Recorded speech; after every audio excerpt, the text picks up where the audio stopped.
Fitness एक बहुत अहम मसला बनता जा रहा है। मोटापा, ओवरवेट होना और बॉडी डी शेप होना एक आम शिकायत बनती जा रही है। और एक हालिया तहकीक के मुताबिक पाकिस्तान में 25% आबादी मोटापे और 60% आबादी ओवरवेट का शिकार है। और ये मसला पाकिस्तानी का नहीं है बल्कि पूरी दुनिया में तेज़ी के साथ फैलता जा रहा है। और ख़ास तौर पर हम देखते हैं बच्चों में मोटापे की जो शरह है उसमें मुसलसल इजाफा देखने को मिल रहा है। और पाकिस्तान में स्कूल जाने वाले 20% बच्चे इस वक्त मोटापे का शिकार हैं और कोरोना वबा के बायस इस शरह के दुगना होने के भी खदशात सामने आए हैं। तो मोटापा और वज़न में इजाफा मुख्तलिफ बीमारियों की भी वजह बनता है। मोटापा सिर्फ sugar, high blood pressure, heart attack, फॉलेज और जिगर के नाकारा होने का सबब भी बन रहा है, बल्कि मोटापे के जो शिकार अफराद हैं उनकी क़ुव्वत मुदाफ़त भी कम होने के बायस वो कोरोना और बाकी भी जो दीगर अमराज हैं उनमें मुब्तला हो रहे हैं। तो मोटापा हम कैसे कंट्रोल कर सकते हैं? वज़न कंट्रोल करने में जो डाइट है, ख़ास तौर पर सब्ज़ियों और बाकी जो मौसमी फल होते हैं उनका इस्तेमाल किस तरह करना चाहिए, इस पर आज हम बात करेंगे। हमारे साथ इस वक्त ज़ुहा सोहेल मौजूद हैं, क्लिनिकल न्यूट्रिशनिस्ट हैं। ज़ुहा, मैं आपको खुश आमदीद कहती हूँ जागो लोहार में। कैसी हैं आप? बिल्कुल ठीक, आप कैसी हैं? मैं भी बिल्कुल ठीक ठाक। ज़ुहा, सबसे पहले तो मुझे बताएं कि मोटापा इस वक्त हर दूसरे बंदे का जो है वो मसला बना हुआ है, हर कोई शिकार हो रहा है ओबेसिटी का, मोटापे का। तो सबसे पहले मैं एक जो कॉमन क्वेश्चन आपसे करना चाहूँगी, हम मोटे होते ही क्यों हैं? मतलब ऐसी क्या हम खुराक खा रहे होते हैं जिनकी वजह से हमारा जो वेट है वो हम ज़्यादा पुट ऑन होना शुरू हो जाता है? मुनीबा, सबसे पहले हमारा लाइफस्टाइल आ जाता है। मोटापे के पीछे दीगर रीज़न तो बेतहाशा है, लेकिन बिग रीज़न जो है वो लाइफस्टाइल है। अब लाइफस्टाइल में हमारी दो चीज़ें आ जाती हैं। नंबर 1, हम क्या खा पी रहे हैं, और नंबर 2, हम उसको बर्न आउट कैसे कर रहे हैं। हमारा फोकस सिर्फ ये होता है कि हमने खाना है, उसको बर्न आउट करना है, उस पर हमारा फोकस बिल्कुल नेग्लिजिबल अमाउंट में होता है। आपको देखिए, जैसे मैं बता रही थी कि बच्चों में चाइल्डहुड ओबेसिटी बढ़ती हुई नजर आ रही है, क्योंकि मदर्स का फोकस सिर्फ ये कि बच्चे को खिलाने हैं। मदर्स का फोकस बिल्कुल इस पॉइंट पे नहीं है कि उनको फिजिकली एक्टिव भी करना हमारे लिए ज़रूरी है, क्योंकि ये चीज़ जब तक आपके बचपन से डेवलप नहीं होगी, आप ओल्डर एज में जाकर उसको फॉलो नहीं कर पाएंगे। So from the very start बच्चों से लेकर लाइफस्टाइल को आपने चेंज करना है कि अगर आप बच्चों को खिला रहे हैं तो उन बच्चों को एक्सपैंड आउट करने का तरीका भी बताएं। उनको फिजिकल एक्टिविटी के अंदर इनकॉर्पोरेट करें। फॉर एग्जांपल, जैसे पिछले साल घर से बाहर निकलना बहुत मुश्किल हो गया हुआ था, तो लोग पूरा दिन घरों में रहने की वजह से ओबेसिटी का शिकार हो रहे थे।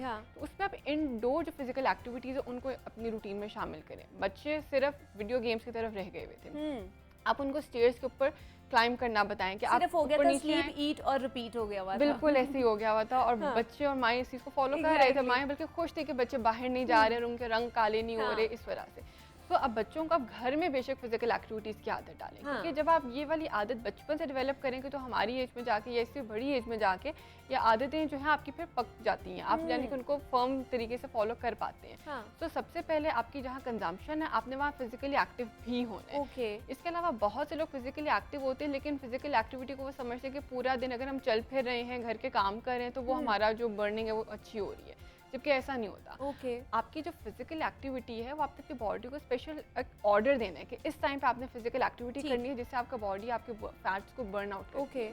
वक्त बहुत ज़रूरी है, जिसमें आपको मैं यही सजेस्ट करूँगी कि सुबह जो अर्ली मॉर्निंग वॉक है उसको इनकॉर्पोरेट करें, और एक रात के खाने से पहले की जो वॉक है। बहुत से लोग खाना खा के वॉक पे जाते हैं, और जब वो वॉक करके आते हैं उनको दोबारा भूख लग जाती है। तो ऐसे आपने नहीं करना, ठीक है? तो इन चीज़ों को आपने अगर अपनी लाइफस्टाइल में लेकर आते हैं, एक्टिव लाइफस्टाइल होगा तो आपका वेट जो है वो गेन नहीं होगा। और आपने जैसे पूछा कि वेट गेन के पीछे रीजन क्या है, तो बिग रीजन यही है कि हम खाते हैं और हमारी एक्टिविटीज नहीं है। मतलब हम वो कुछ भी खा लें तो वो हमारा ऑटोमेटिकली वेट गेन हो जाएगा। ये जरूरी नहीं है कि कोई स्पेसिफिक खुराक हम खा रहे हो तो उसकी वजह से हो रहा है। नहीं, ऐसा भी होता है। अच्छा। बहुत से लोग एक कॉमन प्रैक्टिस कर रहे हैं आजकल की, एक तो मील स्किप कर रहे हैं, ये सोच के कि हम मील स्किप करेंगे, एक खाना नहीं खाएंगे, हमारा वजन कंट्रोल में रहेगा। ठीक है, ये नहीं करना चाहिए। बहुत से लोग नाश्ता स्किप कर देते हैं कि हम नाश्ता स्किप करें, एक मील स्किप हुआ, हमारा वेट कंट्रोल में रहेगा। ये बहुत खराब प्रैक्टिस है। अगर आप रात का खाना 9 बजे ले रहे हैं तो सुबह आपको 8 बजे नाश्ता लेना ही लेना है। अगर आप नाश्ता नहीं लेते, स्किप कर देते हैं, आपकी बॉडी आपसे दुश्मनी के तौर पर आपका वेट पुट ऑन कर देती है।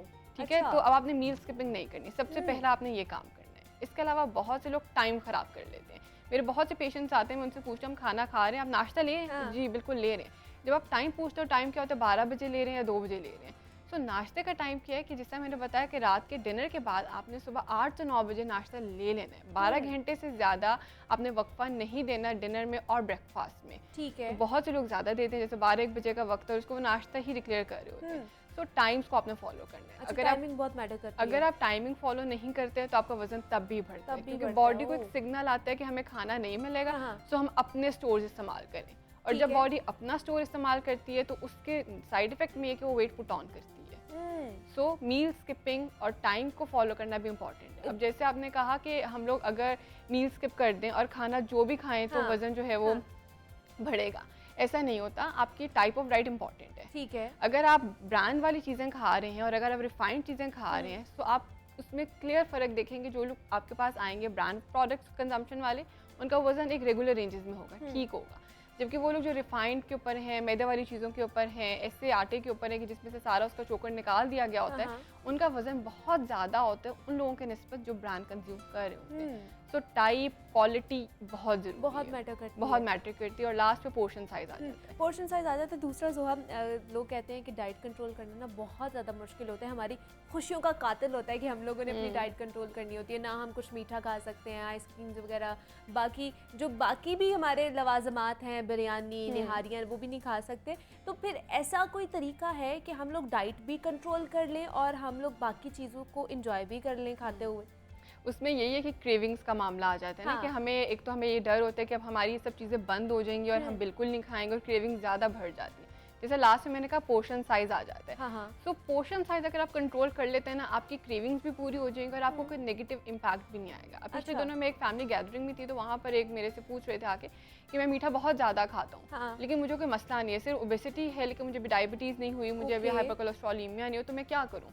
तो आप उनका सिंपल हल ये कि आप 3 टेबलस्पून अगर मीठा एक दिन में कंज्यूम कर लेते हैं, 10 चम्मच से आप पोर्शन कंट्रोल कर लेते हैं, तो आपका मसला नहीं होगा। लेकिन मैं यही सजेस्ट करूँगी कि अगर एक बंदा दिन में बहुत ज़्यादा दफ़ा खाए तो पहले तो वो दिन में अपनी क्वांटिटी कम करे। अगर एक इंडिविजुअल हफ्ते में 5 दिन खा रहा है तो उसको वो 3 दिन के ऊपर ले आए। तो आपने ग्रेजुअली पोर्शन साइज को, फ्रिक्वेंसी को कम करना है, ताकि एकदम से आप सब चीज़ों को डिप्राइव ना कर दें। क्योंकि हम यही करते हैं कि जब हम वेट लॉस प्रोग्राम्स की तरफ आते हैं, पेशेंट यही समझते हैं कि अब सब कुछ बंद है, अब कुछ नहीं खाना, अब कुछ हो ही नहीं सकता, तो क्रेविंग्स बढ़ जाती हैं। तो ऐसे नहीं करना है, ग्रेजुअल लॉस की तरफ आएँ ताकि आपका जो वेट है वो भी गेन ना हो, क्रेविंग्स भी ना बढ़े और मसला भी ना आ सके। क्योंकि होता ये कि एक दफ़ा जब हम सब चीज़ें छोड़ देते हैं और एकदम से वो जब चीज़ें सामने आती हैं हम बहुत ज़्यादा खा लेते हैं, तो ये चीज़ ठीक नहीं है। ठीक है। और क्रेविंग का मैं यहाँ पर एक सोल्यूशन ज़रूर दूंगी कि आप पानी का इस्तेमाल ज़रा ज़्यादा रखें। ठीक है। क्योंकि अगर हमारी बॉडी में पानी की कमी होती है ना, तो मीठे की क्रेविंग्स बहुत ज़्यादा होती है। और वेट लॉस प्रोग्राम्स में हम लोग पानी वाली चीज़ें जैसे सूप्स का इस्तेमाल है, फ्रूट्स का इस्तेमाल है, वेजिटेबल्स का इस्तेमाल है, वो क्यों बढ़ा देते हैं? ताकि पानी अंदर जाएगा और मीठे की क्रेविंग्स जो है वो नहीं हो पाएंगी। तो इसके साथ अगर आप पानी का इस्तेमाल करते हैं और प्रोटीन बेस्ड चीज़ों का इस्तेमाल करते हैं, जिसमें आपके पास दूध है, अंडा है, मीट प्रोडक्ट्स हैं, वो भी आपके अंदर क्रेविंग्स की शिद्दत को कम करती है। मतलब ऐसी डाइट प्लान होना चाहिए जो आपको फुलनेस का एक फुलनेस का एहसास है। बिल्कुल आपने सही बात की है, क्योंकि प्रोटीन वाली चीज़ें और ये जो पानी वाली चीज़ें आपको फुलनेस का एहसास देती हैं।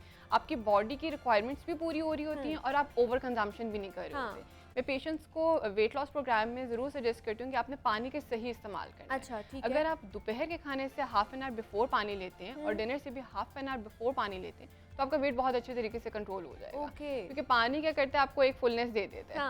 और आपकी जो रोटी का साइज है, अगर आप चावल खा रहे हैं तो उसका साइज, पोर्शन साइज थोड़ी कम हो जाएगी। और पूरे दिन का जैसे मैं उनको प्लान करके देती हूँ तो बिल्कुल सेट प्लान होता है, तो उसमें मुझे ये डर नहीं होता कि पेशेंट किसी न्यूट्रिएंट डेफिशिएंसी की तरफ आ जाएगा। तो आप पानी का सही इस्तेमाल रखें, आप फलों सब्जियों का सही इस्तेमाल रखें, जिससे आपका पेट भरा रहेगा। न्यूट्रिएंट वाली चीज़ें जाएंगी जो आपको डेफिशिएंसी की तरफ भी नहीं लेके जाएंगे और ओबेसिटी की तरफ भी नहीं, और आपका जो वजन है वो भी कंट्रोल में रहेगा।